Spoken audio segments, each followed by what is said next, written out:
గత ప్రభుత్వ హయాంలో ఇసుక మాఫియాకు పాల్పడిన అధికారుల్ని దళారుల్ని విడిచిపెట్టేది లేదని రాష్ట్ర కార్మిక శాఖ మంత్రి వాసంశెట్టి సుభాష్ హెచ్చరించారు. పశ్చిమ గోదావరి జిల్లా జనసేన పార్టీ కార్యాలయంలో ఆయన మీడియాతో మాట్లాడుతూ జగన్ పాలనలో అన్ని శాఖల్లో పెద్ద ఎత్తున అవినీతి జరిగిందన్నారు. ఒక్క కార్మిక శాఖలోనే సుమారు 3,000 కోట్లు దారి మళ్లినట్లు గుర్తించామన్నారు. ఈ ఎస్ఐఐ ఆసుపత్రులు అస్తవ్యస్తంగా మారాయన్నారు. కూటమి ప్రభుత్వం భారీ మెజారిటీతో గెలవడానికి రాష్ట్రంలో కార్మికులే కారణమన్నారు. వారి సంక్షేమానికి తమ ప్రభుత్వం పెద్దపీట వేస్తుందని మంత్రి చెప్పారు.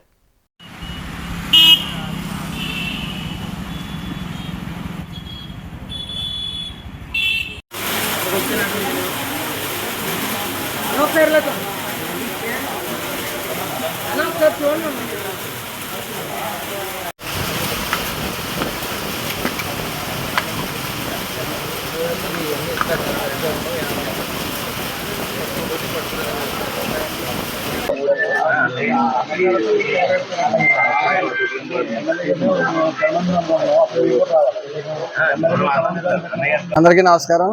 ఈరోజు బండి ముత్యాలమ్మ తల్లి గుడి సందర్శించడం నిమిత్తం ఇక్కడికి రావటం, అలాగే స్థానిక ఎమ్మెల్యే గారు నాయకర్ గారి దగ్గరికి మర్యాదపూర్వకంగా రావడం జరిగింది.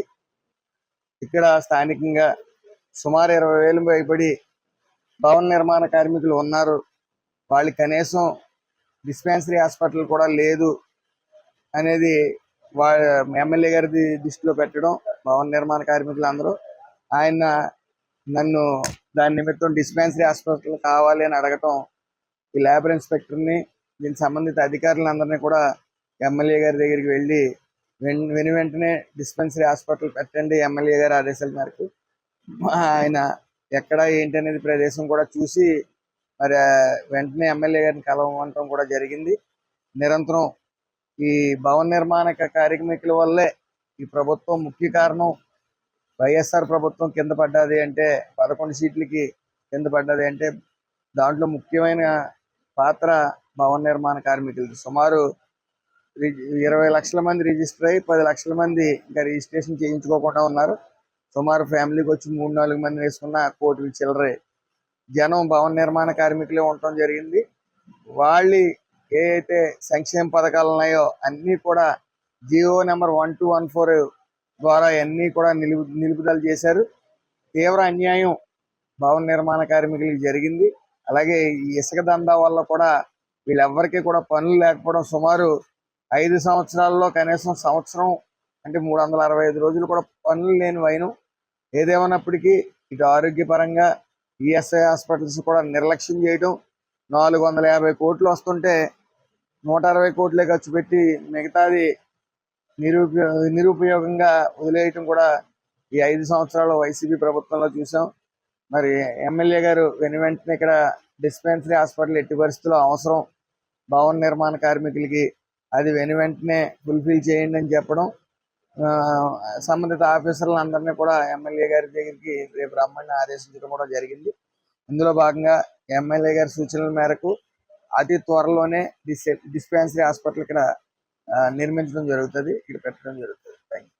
గత ప్రభుత్వంలో ఇసుక మాఫియా ఎక్కువగా జరిగింది. దాని మీద బాధ్యుల్ని యాక్షన్ తీసుకుంటారు. ఖచ్చితంగా ఇది అన్ని వ్యవస్థలనే కూడా గుప్పుట్లో పెట్టుకుని ఈ అధికారుల చేత అవినీతి చేయించడం అనేది ఎలాగా అనేది వైసీపీ 5 సంవత్సరాలు మిగతా రాష్ట్రాలకు నేర్పిందని మాత్రం చెప్పుకోవచ్చు. నేను ఇలా చెయ్యాలి, అధికారుల చేత అవినీతి చేయాలి, మన చేతి మట్టి అంటుకోకుండా అని సభ్య సమాజానికి కూడా చూపించింది.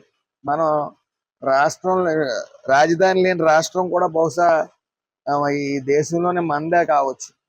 అలాంటి పరిస్థితి తీసుకుని వచ్చారు. ఇసుక ముఖ్యంగా 9,750 కోట్ల అవినీతి జరిగింది. ఏదేమైనప్పటికీ పూర్తిగా ఇసుకని బంగారంలాగా దాచిపెట్టి మరి అమ్మారు. దాన్ని ఎట్టి పరిస్థితుల్లో ఉపేక్షించేది ఉండదు. అధికారులతో పాటు దళాలను కూడా గుర్తించి బయటకు లాగడం జరుగుతుంది. అందులో మన కొల్లి రవీంద్ర గారు కూడా పూర్తి దృష్టి సారించారు. ఏదేమైనప్పటికీ అన్ని వ్యవస్థలు, ఈ కార్మికుల వ్యవస్థలో కూడా చాలా అవకతవకలు జరిగాయి. ఈ బీఓసి బోర్డు నుంచి 3,000 కోట్ల రూపాయలని డైవర్ట్ చేయడం జరిగింది. అలాగే ప్రతి శాఖలోని అవినీతి కంటిన్యూ అవుతా వచ్చింది. దాన్ని గుర్తించే ప్రజలు ఈరోజు 150 నుంచి 151 నుంచి 11 సీట్లు పరిమితం చేశారు. సార్ ఇప్పుడు బిల్డింగ్ ప్లాన్ ఉంటేనే ఇసుక తప్పుది వారని బిల్డింగ్ ప్లాన్ ఉన్నప్పటికీ ఒక రేషన్ కార్డు మీద ఒక లారీ ఇవ్వడం జరుగుతూ ఉంది. ఇప్పుడు చంద్రబాబు నాయుడు గారిది ఒకటే పాలసీ, ఉచిత ఇసుక. గతంలో 10 టన్నులది 50,000 రూపాయలు తీసుకునేవారు.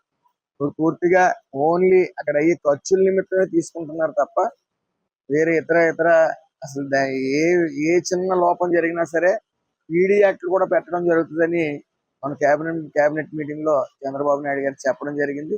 ఏదైనప్పటికీ ఈ వర్కిల్ సిస్టమ్ లో అది పునరాలోచిస్తారు ఖచ్చితంగా. ఎందుకంటే వర్కులు ముందుకెళ్లవలసిన పెద్ద పెద్ద ప్రాజెక్టులు ఉన్నాయి కాబట్టి అందులో కూడా ఒక నిర్ణయం తీసుకుంటారు త్వరలో చంద్రబాబు నాయుడు గారు.